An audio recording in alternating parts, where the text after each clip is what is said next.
But first, let's turn to a story about the business of food. Economics correspondent Paul Solman takes a look at two startups aiming to help the planet and improve health by serving up plant-based burgers that they believe will wean Americans off meat.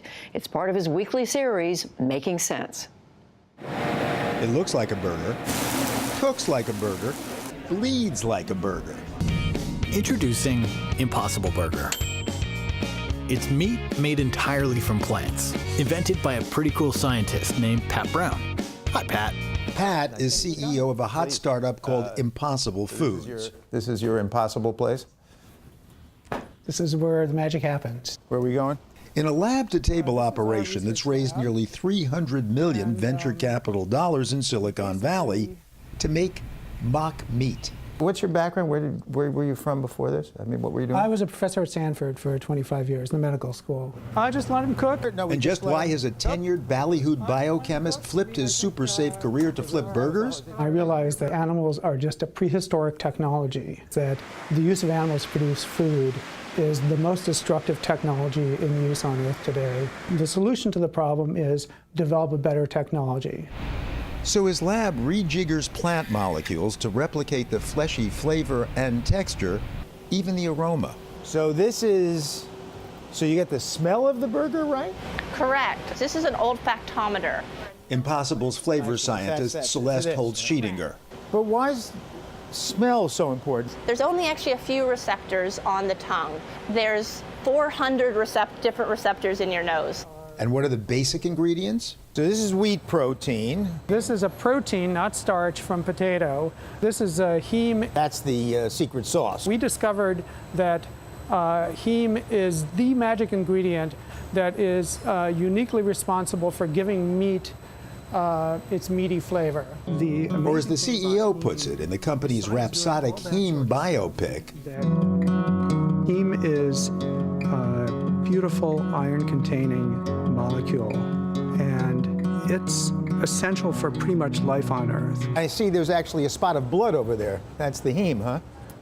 Yeah, that red color comes from the heme molecule, the same thing that makes your blood red. We've engineered yeast to produce a protein that's normally produced by a soy plant.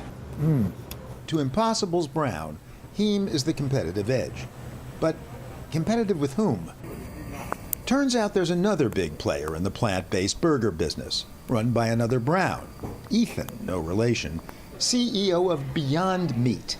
He's gone from fuel cells to food, and he too thinks mock meat is man's gift to the planet. If we can be that group of people that separate meat from animals, that's a net plus for the human race, and it's worth investing in. Impossible has heme, Beyond Meat, peas. We can take the amino acids from peas and we can basically reset the structure so that it takes on the fibrous texture of muscle or meat. They're looking for a valuation that is greater than a 50%. Beyond's technology has its own high-profile venture investors, including Ray Lane. We had concluded that there was a sea change going on in millennials and even the next generation down from millennials in the way food was consumed, in the type of food, and the attention to health. With climate consciousness trending, investors have thrown their money at over half a dozen mock meat startups. For now, though, the game is between Impossible and Beyond. Impossible has added a new plant that plans to make 1 million pounds of meat a month to ship to some 200 high-end restaurants around the country. But Beyond is already in over 3,500 restaurants and grocery stores, including Whole Foods. And it recently inked a deal with Safeway. This is our Super Rica burger. Super Rica? Okay, so they're gaining acceptance, but what do these babies taste like? This is like an In-N-Out burger. I mean, No, it's like we were looking for that all-American burger flavor profile. Now, I may be a gustatory peasant, but these quarter-pounders were convincing and, when garnished, indistinguishable from the usual real thing. In L.A., Steve Healy is CEO of the fast-casual West Coast chain Veggie Grill. so how much does it cost? The Beyond Burger is $12.95. And how much of the cost is the beef that isn't? It's much more expensive than beef. Ground beef is at least half the price of Beyond Burger. Beyond's plant-based meat is more than $6 a pound, wholesale. But look, says Beyond CEO, This is just the dawn of faux flesh technology with heavy upfront costs. And we're already kind of pricing where grass-fed beef would price, right? We will dramatically underprice meat. Keith, meatball sandwich? At Vegetarian Clover Food Lab in Cambridge, Massachusetts, and its dozen Boston area locations, Impossible meatball sandwiches go for $12 each. Owner Ayer Muir, once an MIT materials science and engineering major, prefers Impossible to Beyond for its taste and texture, but says Impossible costs twice as much as grass-fed beef, 6 times its corn-fed feedlot counterpart. And yet, the Impossible meatball sandwich is rivaling our very best sandwich and leading to like overall sales increase at all of our restaurants.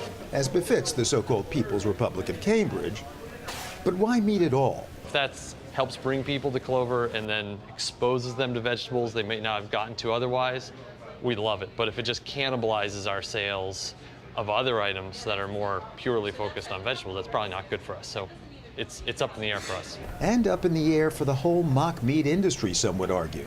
Is this a fad, do you think? A revolution? Somewhere in between?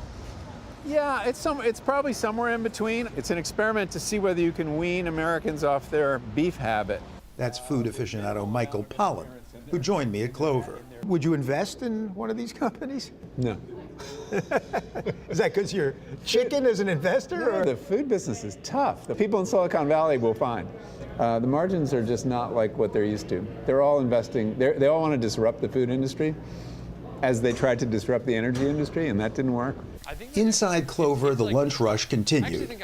Overhead, a high-tech ceiling toyed with our lighting, bedeviling the cameraman. But the food?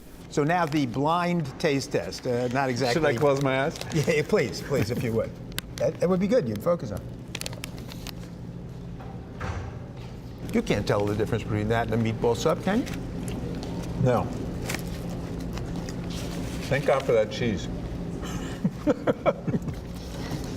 Spoken like a true cynic. We need to reduce our meat consumption, and this is one strategy to do it. I mean, this restaurant has been doing it long before they had a meat-like product, with great success. I think that millennials' attitudes toward meat eating is changing a lot. They're much more troubled by eating animals than we are, and many of them are moving off of meat. The challenge will be making it as cheap as a McDonald's hamburger.